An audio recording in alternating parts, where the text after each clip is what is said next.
আর আমরা যারা ইবাদত করি সে আল্লাহ জিন্দা, আমাদের ঈমানও জিন্দা। কথা বলেন ঠিক কি না? মুসলমানদের আওয়াজ কম হতে পারে, কথা বলেন কম হতে পারে। বিগত দিন 17 বছর মুসলমানদেরকে জেল দিয়েছে, জুলুম দিয়েছে, মুসলমানদের ফাঁসি দিয়েছে, মুসলমানদের গলা দাবায় রাখতে পারে নাই। কথা বলেন ঠিক কি না? মুসলমানদের মুখ চেপে ধরে রাখতে পারে, কথা বলেন পারে, রাখতে পারে। আগামী আরো 50 বছর যদি মুসলমানদেরকে ফাঁসি দেওয়া হয়, তারপরে মুসলমানদের জবান বন্ধ করা যাবে না। কথা বলেন ঠিক কি না? 41 সাল পর্যন্ত ক্ষমতায় থাকার কত চিন্তা ভাবনা করলেন, থাকবো 41 সাল পর্যন্ত। 1 বছরের মাথায় 26 সালও হইল না, ওগুর পদত্যাগ হয় নাই। কথা বলেন হয় নাই? আপনাদের এই মাহফিল থেকে আজকে উদাত্ত আহ্বান জানাতে চাই, যুগে যুগে যারা ইসলাম বিদ্বেষী হবে, ইসলামের উপরে যারা আঘাত করার চেষ্টা করবে, কোরআনের আইন যারা চাবে না, যারা বলবে আমরা শরীয়ত আইনে বিশ্বাসী না, এদের পতন হবে ইনশাআল্লাহ। কথা বলে ইনশাআল্লাহ। কারণ কোরআনের সঙ্গে যারা নাফরমানি করবে, এদের বাংলাতে কেন পুরো পৃথিবীতে ঠাঁই হবে। আল্লাহ পাক রব্বুল আলামিন বলেন, যারা আমি আল্লাহ পাক রব্বুল আলামিন রাস্তায় শহীদ হয়ে যাবে, শহীদের মর্যাদা আল্লাহ পাক রব্বুল আলামিন শহীদের মর্যাদা সম্পর্কে শহীদদেরকে আল্লাহ পাক রব্বুল আলামিন বলেন, যারা শহীদ হবে এই শহীদদের জন্য আমি আল্লাহ পাক রব্বুল আলামিন কয়েকটি পুরস্কার রেখেছি। তাদের ভিতরে উল্লেখযোগ্য 6টি পুরস্কার। কয়টি? কথা বলেন কয়টি পুরস্কার? 6টি পুরস্কার আল্লাহ পাক রব্বুল আলামিন রেখে দিয়েছেন। তার ভিতরে 1 নম্বর পুরস্কার, গফার লাহু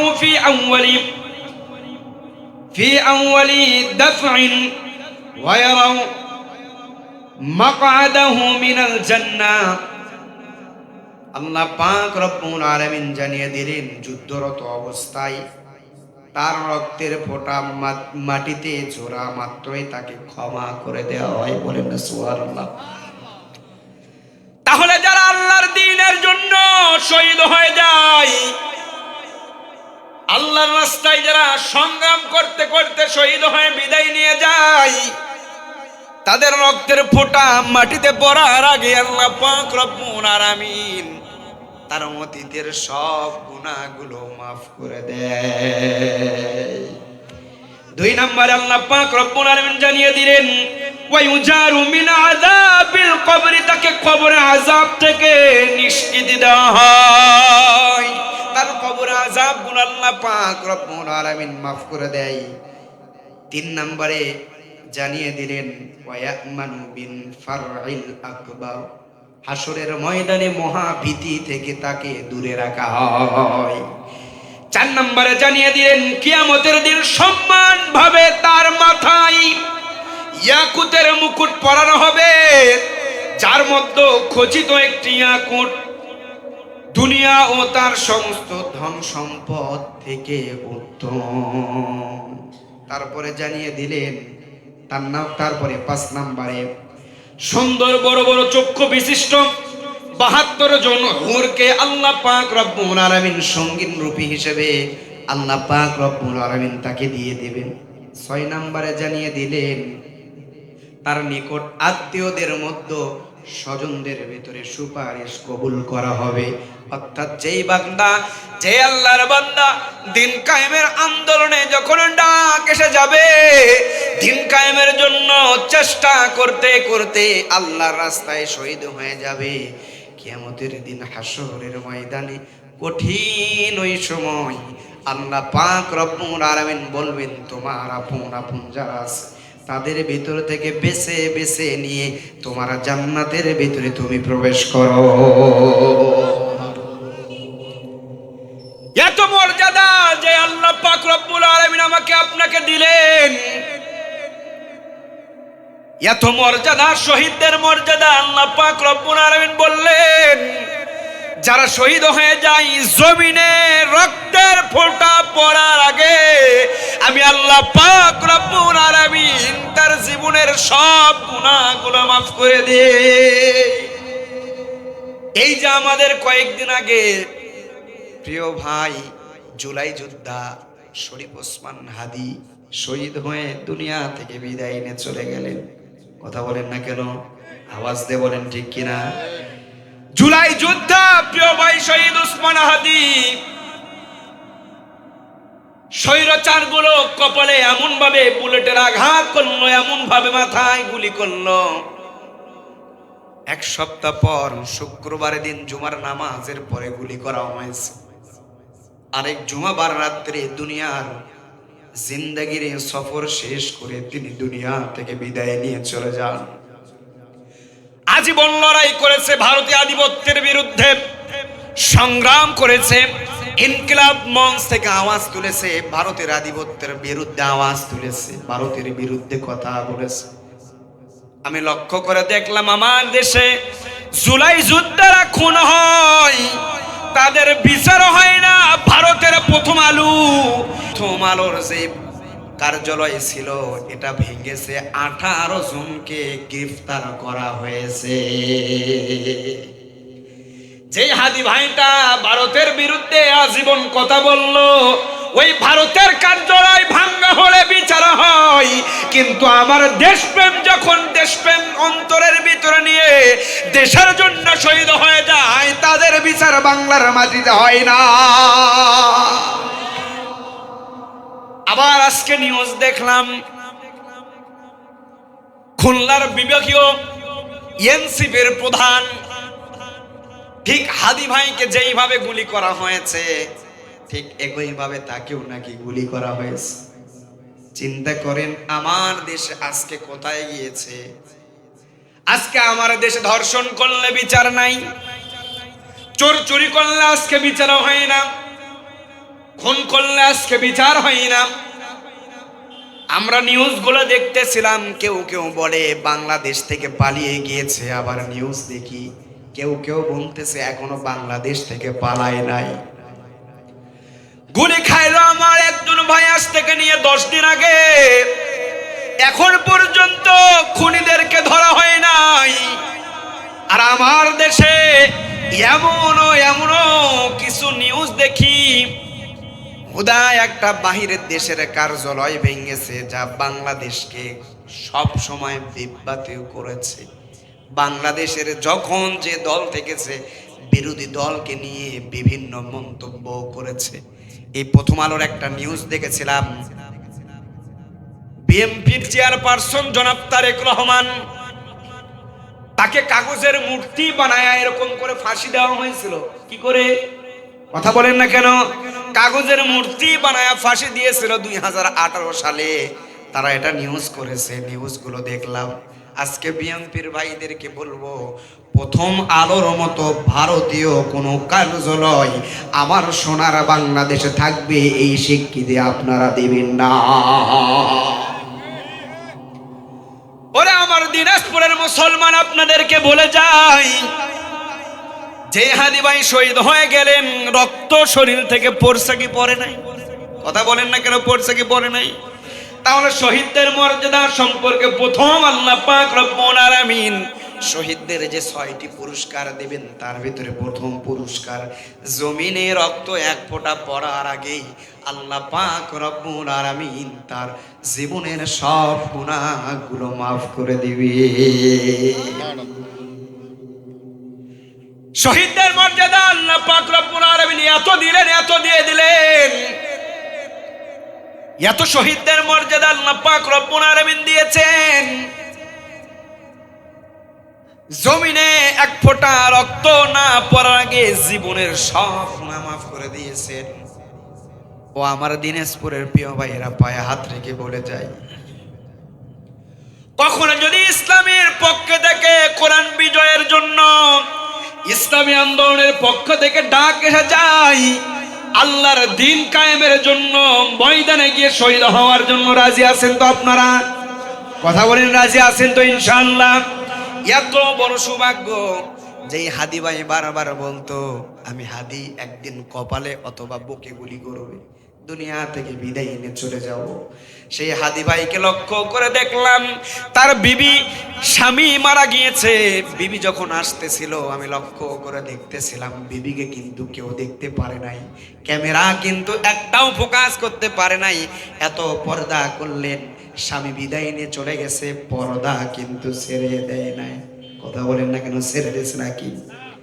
ওরে আমার মুসলমান পর্দার আলের মা, স্বামীকে হারানোর পরেও এমন ভাবে সেন্স হারাই নাই, পর্দার খেলাপও করেন নাই। যে ইনকিলাব মঞ্চের চিন্তা ভাবনা একটাই ছিল, সাংস্কৃতিক যে আমরা সাংস্কৃতিক পালন করি, আজকে যেমন সাংস্কৃতিক থেকে গজল করার জন্য আহ্বান করা হয়েছে, সুদূর নওগাঁ থেকে তারা এসেছে। তারা যে গজলটা গাইলো, ছেড়ে দে নৌকা মাঝে যাব মদিনা। আমি কিছুদিন আগে ইসলামিক একটা কনসার্টে দেখেছিলাম, ইসলামিক ভাবে যেইভাবে জায়েজ আছে এইভাবে ছেড়ে দে নৌকা মাঝে যাব মদিনা এমন ভাবে তারা গাইলেন। ইসলামের যেগুলো হারমোনিয়াম, যেগুলো বাজানো জায়েজ আছে বাজায় এত সুন্দর করে কনসার্ট করলেন। আপনাদেরকে বলে যাই, ইসলামে যেইভাবে কনসার্ট জায়েজ আছে আপনারা এলাকায় একবার করে দেখেন, ওই সমস্ত ওই সমস্ত হারাম খুরদের থেকে আমার দেশের ভিতরে আল্লাহ পাক রব্বুল আলামিন মুসলিম হিসেবে ইন্নাদ-দীনা ইনদাল্লাহিল ইসলাম, আমাদেরকে যেই ইসলাম ধর্ম দিয়েছেন, এই ইসলামের সৌন্দর্য ওই সমস্ত হারাম খুরদের চাইতেও বেশি ভালো হবে। আমার প্রিয় বন্ধুগণ, দিন কায়েমের জন্য যারা শহীদ হয়ে যায়, দিন কায়েমের আন্দোলন করে যারা দুনিয়া থেকে বিদায় নিয়ে চলে যায়, আল্লাহ পাক রব্বুল আলামিন তাদেরকে সরাসরি জান্নাতের ভিতরে দিয়ে দেন। মোতার প্রান্তরে শহীদ হয়েছেন হযরতে জাফর বিন আবু তালিব। শহীদ হয়ে যাওয়ার পরে আবু উবাইদা বললেন, হযরতে জাফর রাদিয়াল্লাহু তাআলা আনহু মোতার প্রান্তরে হাতটাও কাটা ছিল, পাটাও কাটা ছিল, গর্দানটাও কাটা ছিল। দূর থেকে লক্ষ্য করে দেখলাম কালিমার পতাকাকে কামড়ায় ধরায়া কে যেন উপর দিকে উত্তোলন করেছে। আবু উবাইদা বলে, আমি মনে করেছিলাম ইসলামের বুঝি বিজয় হয়ে গিয়েছে। আমি কাছে গিয়ে লক্ষ্য করে দেখলাম হযরতে জাফরের হাত কাটা, পা কাটা, গর্দানটা আলাদা হয়ে পড়ে আছে।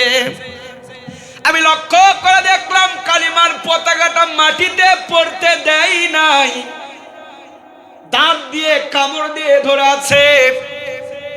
আমি জাফরের লাশের টুকরা গুলো এক জায়গায় করতেছিলাম আর চুমা খাইতেছিলাম। আমি জাফর রাদিয়াল্লাহু তাআলা আনহুর লাশের টুকরা গুলো এক জায়গায় করার পর আমি কবরে শায়িত করলাম। রাতের বেলা আমি স্বপ্ন দেখি হযরতে জাফর জান্নাতের ভিতরে ফেরেশতাদের সঙ্গে উড়ে বেড়ায়। সুবহানাল্লাহ। আমি জাফরকে জিজ্ঞাসা করলাম, ও জাফর, আল্লাহ পাক রব্বুল আলামিন তোমাকে এত বড় সৌভাগ্যবান কেন হইলাক? আল্লাহ পাক রব্বুল আলামিন এত বড় পুরস্কার তোমাকে কেন দিল রে জাফর? এবার হযরতে জাফর রাদিয়াল্লাহু তাআলা আনহু আবু উবাইদাকে ডেকে ডেকে বলে, ভাই আমার আবু উবাইদা, শহীদ হওয়ার পরে আল্লাহ পাক রব্বুল আলামিন আমাকে জিজ্ঞাসা করছিল, ও জাফর, বলো বলো বলো রে জাফর, তুমি কি চাও? আমি জাফরকে যখন এই কথা বলেছিলেন, এই কথা বলার পরে হযরতে জাফর রাদিয়াল্লাহু তাআলা আনহু বলেন, আমি আল্লাহকে ডেকে ডেকে বলতেছিলাম, মগরব, আমাকে আপনি আরো একটিবার হায়াত দান করেন, আরো একটিবার আপনি আমাকে দুনিয়াতে পাঠায় দেন। আমি জাফর আবার যাব, বাতিলদের সঙ্গে যুদ্ধ করব। আমি জাফর বাতিলদের সঙ্গে যুদ্ধ করব, লড়াই করব। আবার আমি শহীদ হয়ে যাব, আবার আমি শহীদ হয়ে আমি আপনার কাছে ফিরে আসতে চাই। আল্লাহ পাক রব্বুল আলামিনকে এই কথা যখন বললাম, সঙ্গে সঙ্গে আল্লাহ পাক রব্বুল আলামিন আমি জাফরের উপরে আরো বেশি খুশি হয়ে আমাকে জান্নাতের ভিতরে এই মর্যাদা দিয়েছে। সম্মানিত ভাইয়েরা আমার, এই মুতার যুদ্ধে আল্লাহ রাসূল সাল্লাল্লাহু আলাইহি ওয়াসাল্লাম মুতার যুদ্ধে 3 জন সাহাবীদেরকে নিযুক্ত করে দিয়েছিলেন। কয়জন? সেনাপতির দায়িত্ব দিয়ে নিযুক্ত করে দিয়েছিলেন 3 জন। সেনাপতির দায়িত্ব দিলেন 3 জনকে। আচ্ছা বলেন তো, যুদ্ধের ময়দানে সেনাপতির দরকার হয় কয়জন? কথা বলেন, জোরে বলেন, আস্তে বলবেন না, জোরে বলেন। যুদ্ধের ময়দানে একজন সেনাপতির দায়িত্ব লাগে। আল্লাহর নবীজি 3 জনকে দিলেন। সর্বপ্রথম আল্লাহর নবীজি নাম ঘোষণা করলেন নবীজির পালক পুত্র হযরতে যায়েদ রাদিয়াল্লাহু তাআলা আনহু। 2 নম্বরে নাম ঘোষণা করেছিলেন হযরতে জাফর রাদিয়াল্লাহু তাআলা আনহু। 3 নম্বরে নাম ঘোষণা করলেন আব্দুল্লাহ বিন রাওহা রাদিয়াল্লাহু তাআলা আনহু। আল্লাহর নবীজি ডেকে ডেকে বলতেছেন, তোমরা 3 জন কোথায়? বলে, লাব্বাইকা রাসূলুল্লাহ, আমরা হাজির হয়েছি। বলে, যাও যাও যাও, বাড়িতে চলে যাও। বাড়িতে গিয়ে তোমাদের বিবির কাছ থেকে বিদায় নিয়ে আসো, পরিবারের কাছ থেকে বিদায় নিয়ে চলে আসো। সর্বপ্রথম নাম ঘোষণা করলেন হযরতে যায়েদ রাদিয়াল্লাহু তাআলা আনহু। হযরতে যায়েদ রাদিয়াল্লাহু তাআলা আনহু হইলেন বিশ্ব নবীজির পালক পুত্র। হযরতে যায়েদ ডেকে ডেকে বলেন, ওগো আব্বা জান, আমি তো আপনার পালক পুত্র, আমার নাম ঘোষণা করেছেন পদ্মার আড়াল থেকে, আমার মা শুনেছে, আমার যাওয়ার দরকার হবে না।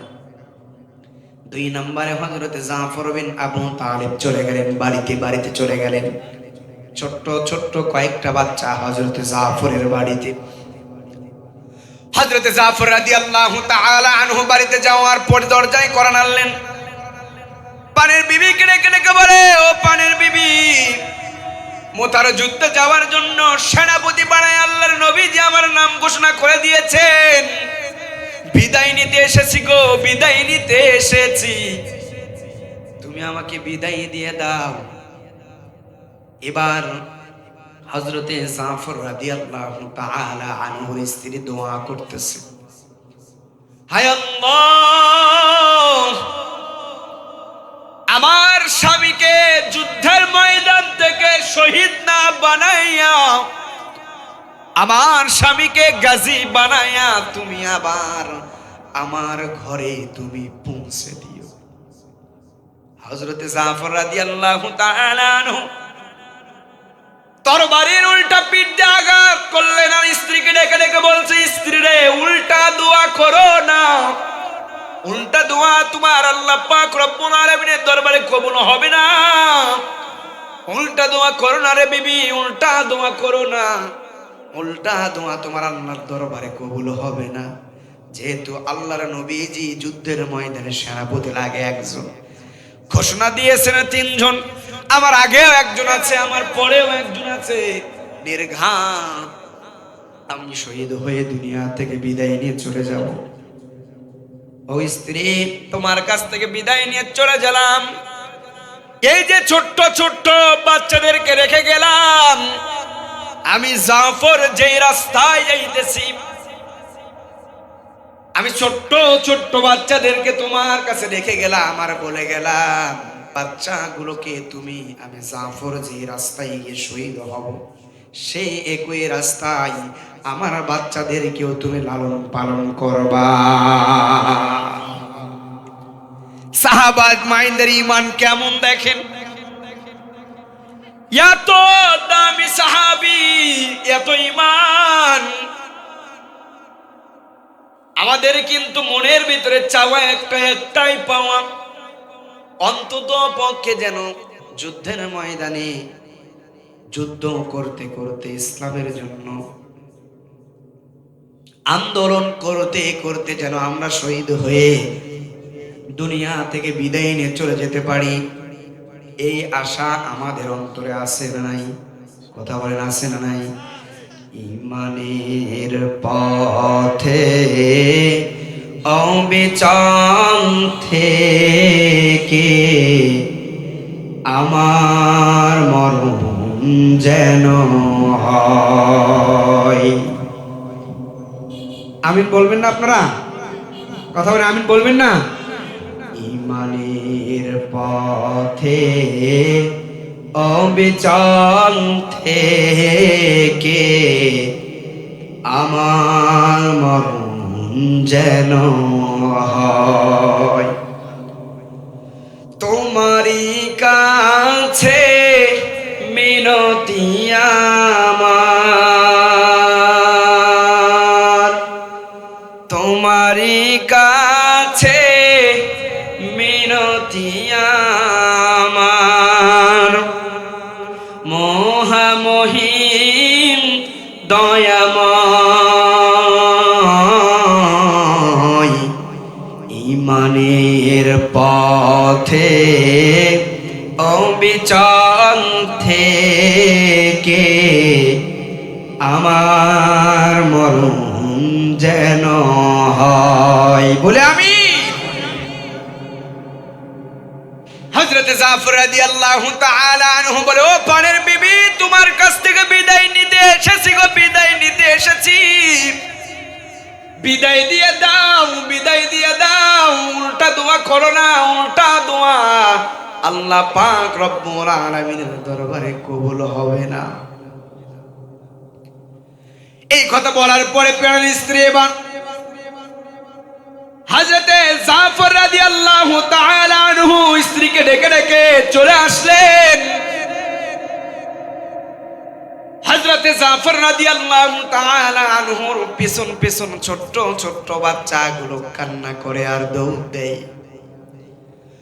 হযরতে জাফর রাদিয়াল্লাহু তাআলা আনহুর ছোট্ট ছোট্ট বাচ্চাগুলো পিছন পিছন দৌড়ে আব্বা আব্বা বলে, পিছন পিছন বারবার বাবা বাবা বলে বারবার চিৎকার করে হযরতে জাফর রাদিয়াল্লাহু তাআলা আনহু পিছন দিকে আর একবারও তাকান নাই। যদি পিছন দিকে আমি তাকায় থাকি, সন্তানের উপরে আমার মহাব্বত আসে। বিশ্বনবী যে আমাকে সেনাপতির দায়িত্ব দিয়ে পাঠিয়ে দিয়েছে, মুতার পাত্র যেতে হবে, কাফেরদের বিরুদ্ধে লড়তে হবে, যুদ্ধ করতে হবে, পিছন দিকে তাকালে চলবে? কথা বলেন না কেন? এই ঘুমান নাকি আপনারা? কথা বলেন, চলবে? পিছন দিকে তাকালে চলবে না। এবারে 3 নম্বরে নাম ঘোষণা করা হয়েছিল। এই 3 নম্বরে যখন আল্লাহর নবীজির নাম ঘোষণা করলেন আব্দুল্লাহ বিন রাওহা, আব্দুল্লাহ বিন রাওহার দিনটা ছিল কিন্তু সেই রাতটা ছিল বাসরের রাত। সেই দিন আব্দুল্লাহ বিন রাওহা বিবাহ করেছে। কি করেছে? কথা বলেন না কেন? যদি আমাদের যদি এমনটা এসে যাই, বাসরের রাত ছেড়ে আমাদের ঈমান এমনটা হয় নাই যুদ্ধের ময়দানে যাব। কথা কোন ঠিক কিনা? জোরে বলেন ঠিক কিনা? বাসরের রাত আব্দুল্লাহ বিন রাওহা ডাক এসে গেল, যুদ্ধের ময়দানে যেতে হবে। সেনাপতি হিসেবে আল্লাহর নবীজি পাঠিয়ে দিলেন হযরতে জাফর রাদিয়াল্লাহু তাআলা আনহুকে সেনাপতির দায়িত্ব দিয়ে পাঠিয়ে দিলেন। হযরতে জাফর রাদিয়াল্লাহু তাআলা আনহুর পর্দার নাম ঘোষণা করলেন। আব্দুল্লাহ বাড়িতে চলে গেলেন। বাড়িতে যাওয়ার পরে পর্দার আড়াল থেকে বিবিকে ডেকে ডেকে বলে, আসসালামু আলাইকুম ওয়া রাহমাতুল্লাহ। পর্দার আড়াল থেকে বিবি সালামের জবাব নেই।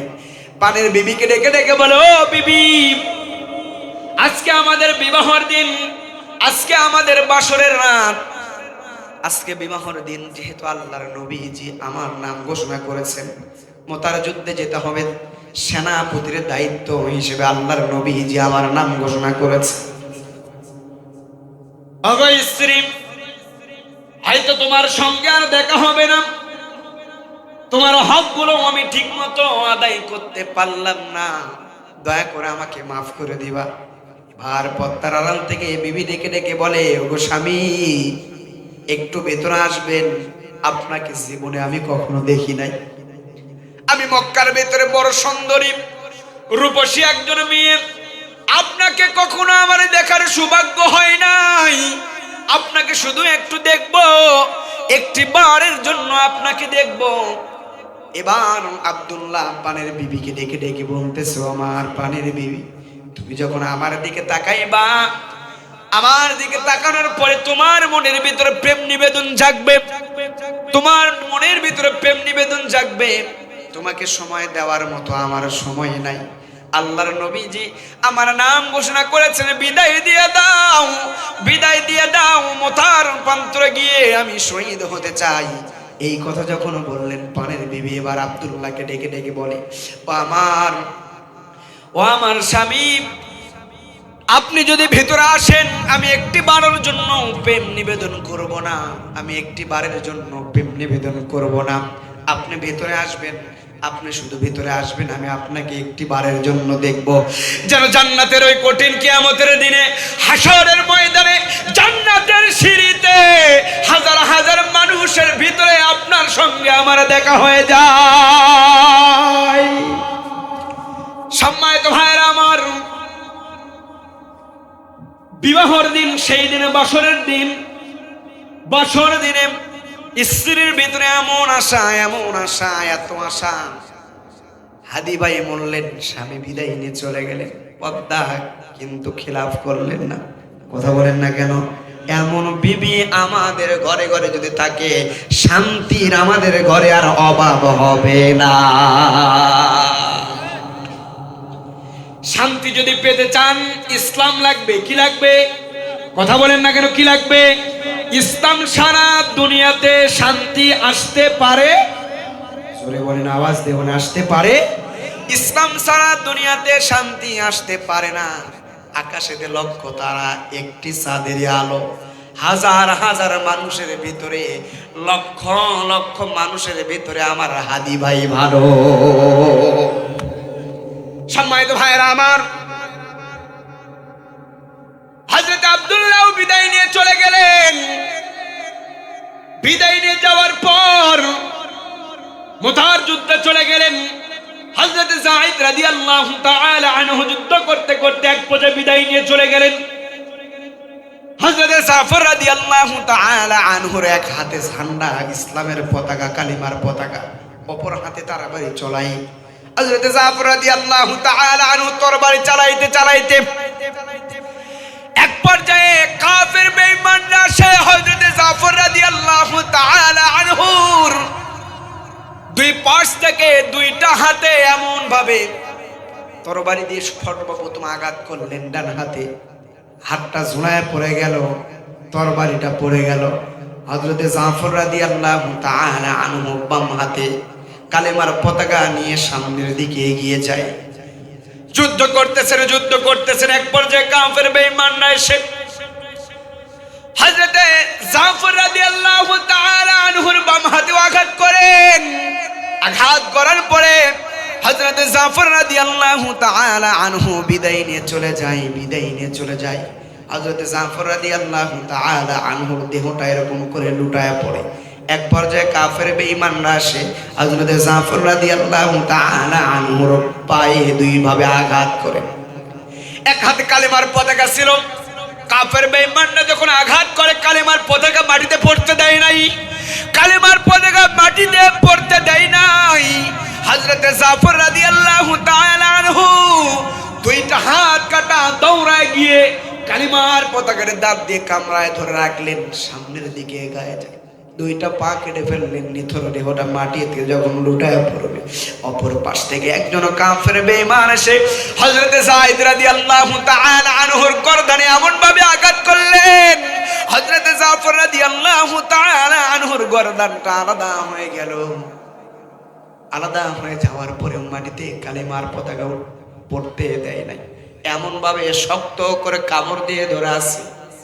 হযরত আবু উবাইদা রাদিয়াল্লাহু তাআলা আনহু যে কথা বলতেছিলাম, লক্ষ্য করে দেখলেন হযরত আবু উবাইদা, দূর থেকে দেখা যায় ইসলামের পতাকা কে যেন এমন ভাবে উঁচু করে ধরে রেখেছে। আবু উবাইদা লক্ষ্য করে দেখতেছিল আর বলতেছিল ইসলামের বুঝি বিজয় হয়ে গিয়েছে। কি এমন এত বড় সৌভাগ্যবান ইসলামের পতাকা এরকম করে উত্তোলন করে রেখেছে। হযরত আবু উবাইদা এই কথা ভাবতেছিলেন আর কাছে এগিয়ে যাই। কাছে যাওয়ার পরে দেখে আল্লাহর নবীজির সাহাবী হযরত জাফর রাদিয়াল্লাহু তাআলা আনহুর নিথর দেহটা মাটিতে পড়ে আছে। হাত দুইটা একভাবে এক পাশে পড়ে আছে, পা দুইটা এক পাশে পড়ে আছে, দেহটা এক পাশে, গর্দানটা আরেক পাশে পড়ে আছে। কিন্তু কালেমার পতাকা মাটিতে পড়তে দেয় নাই, মাটিতে পড়তে দেয় নাই। নিথর দেহ এক পাশে পড়ে থাকলেও, গর্দান এক পাশে পড়ে থাকলেও হযরত জাফর রাদিয়াল্লাহু তাআলা আনহু কালিমার পতাকাটা দাঁত দিয়ে কামড় দিয়ে এমন ভাবে উঁচু করে রেখেছিলেন, আল্লাহ উঁচু করে রেখে দুনিয়ার মানুষদের মাঝে বুঝাইয়া দিয়ে গেলেন, জীবন যাবে তবু কালিমার পতাকা মাটিতে আমরা পড়তে দিব না। জীবন চলে যেতে পারে, তারপরেও কালিমা নিয়ে কাফের বেঈমানদের সামনে মাথা নত করব না। বিশ্বকবি, কবি সম্রাট আল্লামা ইকবাল রহমাতুল্লাহি আলাইহি কত সুন্দর করে বলে, বাতিল সে দবনে ওয়ালে, বাতিল সে দবনে ওয়ালে আয়া সে মানি হাম সোবার কর চুকা হে তু ইমতিহা হামারা। প্রয়োজনে একবার নয়, হাজারবার জীবন দিব, তারপর মুসলমানের ঘরে জন্ম হয়ে কোন বেঈমানদের সামনে মাথা নত করব না ইনশাআল্লাহ। রাজি আছেন মুসলমান? কারা কারা রাজি আছেন তো হাত তুলে আল্লাহকে দেখায় দেন। সম্মানিত ভাইয়েরা আমার, আবু উবাইদা কাছে চলে আসলেন। আসার পরে দেখে আল্লাহর নবীজির সাহাবী দাঁত দিয়ে কামড় দিয়ে কালেমার পতাকাকে উঁচু করে ধরে রেখেছে। এরপরে আব্দুল্লাহ বিন রাওহা যুদ্ধ করতে করতে বিদায় নিয়ে চলে গেলেন আর দুনিয়ার মানুষদের মেসেজ দিয়ে গেলেন, রাতটা যদি তোমাদের জন্য সৌভাগ্যবান, তোমাদের কাছে যদি বাসরের রাত হয়, তারপরেও ইসলামের যদি ডাক এসে যায়, ইসলামের জন্য নিজের জীবন দেওয়াটা সবচাইতে আগে উত্তম। হযরত জাফর রাদিয়াল্লাহু তাআলা আনহু বিদায় নিয়ে চলে গেলেন। আবু উবাইদা বললেন, আমি জাফর রাদিয়াল্লাহু তাআলা আনহুর হাতগুলো, পাগুলো, টুকরা টুকরো খণ্ডগুলো কোরায় নিয়ে আসতেছিলাম আর চুমো খাইতেছিলাম। কোরায় নিয়ে আসি আর চুমো খাই। চুমো খাইতে খাইতে আমি হযরতে জাফর রাদিয়াল্লাহু তাআলা আনহুর লাশগুলো আমি দাফন করলাম। রাতের বেলা এসে ঘুমায় গেলাম। ঘুমায় যখন গেলাম, এমন তো অবস্থায় আমি স্বপ্নের ভিতরে জাফরের সঙ্গে আমার দেখা হয়ে গেল। আমি লক্ষ্য করে দেখতেছিলাম হযরতে জাফর জান্নাতের ভিতরে ফেরেশতাদের সঙ্গে উড়ে বেড়ায়। আমি জাফরকে জিজ্ঞাসা করলাম, জাফর রে, তুমি এরকম করে ফেরেশতাদের সঙ্গে কেন উড়ে বেড়াইতেছো? হযরতে জাফর রাদিয়াল্লাহু তাআলা আনহু ডেকে ডেকে বলে, মৃত্যুর পরে আল্লাহ পাক রব্বুল আলামিন আমাকে জিজ্ঞাসা করছিল, জাফর রে, তোমার মৃত্যুতে বড় খুশি হয়ে গিয়েছি। ও জাফর, বলো বলো বলো, কি চাও রে জাফর, কি চাও, এমন কি চাও? এবার জাফর রাদিয়াল্লাহু তাআলা আনহু বলেন, আমি আল্লাহ পাক রব্বুল আলামিনকে ডেকে ডেকে বলতেছিলাম, রব, আপনি দুনিয়াতে আমাকে আবার পাঠায়া দেন, আবার আমি জাফর আপনার রাস্তায় যুদ্ধ করতে করতে শহীদ হয়ে আবার আপনার কাছে ফিরে আসি। আল্লাহর নবী যে ওই কথা বলেন, আমার বারবার মনে হয় আপনি আমাকে আবার জীবন দিয়ে দেন, আমি আবার যুদ্ধ করি, আবার শহীদ হয়ে যাই, আবার আমাকে আপনি জীবন দান করেন, আবার যুদ্ধ করি, আবার শহীদ হয়ে যাই। আল্লাহ পাক রব্বুল আলামিনের কাছে যখন এই কথা বলেছিলাম, আল্লাহ পাক রব্বুল আলামিন বড় খুশি হয়ে আমি জাফরকে জান্নাতের ভিতরে পাঠিয়ে দিয়েছে। দুনিয়াতে যারা বলেছিল 41 সাল পর্যন্ত ক্ষমতায় থাকবো, থাকতে পারছে? কথা বলেন, জোরে বলেন, থাকতে পারছে না? আওয়াজ দেন ভাই, আওয়াজ দেন, আওয়াজ দেন না কেন? মুসলমানদের কথা তো এমন হতে পারে না। এমন হতে পারে? কথা বলেন, এমন হতে পারে? ভারতের পার্লামেন্টে মোল্লা জেহুন যখন কথা বলতেন, একজন মাত্র মুসলিম সদস্য ভারতের পার্লামেন্টে মোল্লা জেহুন যখন কথা বলতেছিলেন, হিন্দুদের যেগুলো ঠাকুর আছে কানের ভিতরে আঙ্গুল দেয়। এবার মোল্লা যেহন কথা শেষ হওয়ার পরে ঠাকুররা বলতেছিল, মোল্লা যেহন আপনি যে কোনো কথা বলেন, কোনো মাইক নাই, কিছু নাই, আমরা তো থাকতে পারি না, কানের ভিতরে আঙ্গুল দিতে হয়। কি দিতে হয়? কথা বলে কানের ভিতরে আঙ্গুল দিতে হয়। এত আওয়াজ আপনার কোথা থেকে আসে?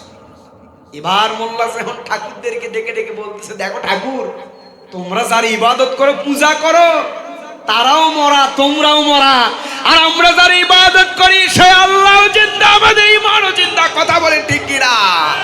মুসলমানদের আওয়াজ কম হতে পারে? কথা বলেন কম হতে পারে?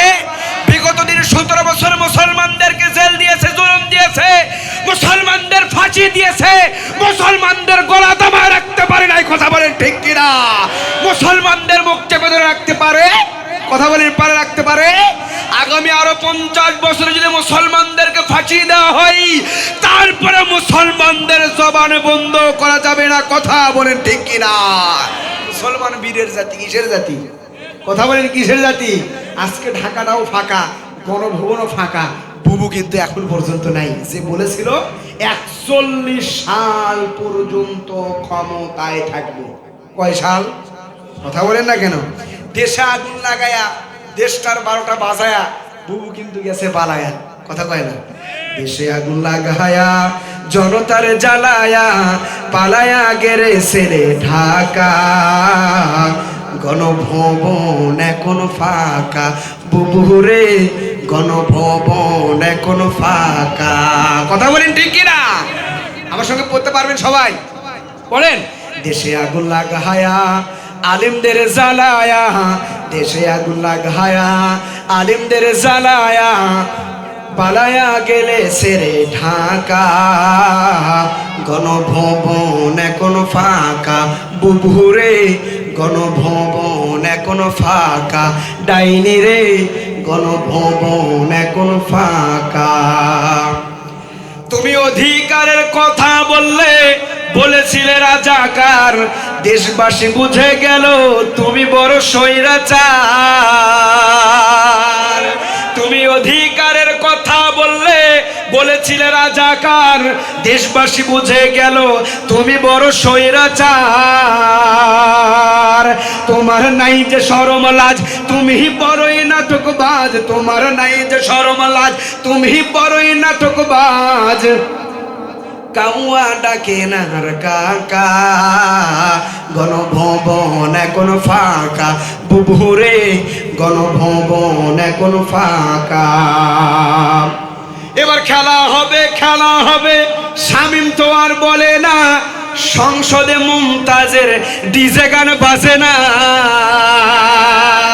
এবার খেলা হবে, খেলা হবে, শামীম তো আর বলে না, সংসদে মুমতাজ আপার গান তো আর বাজে না।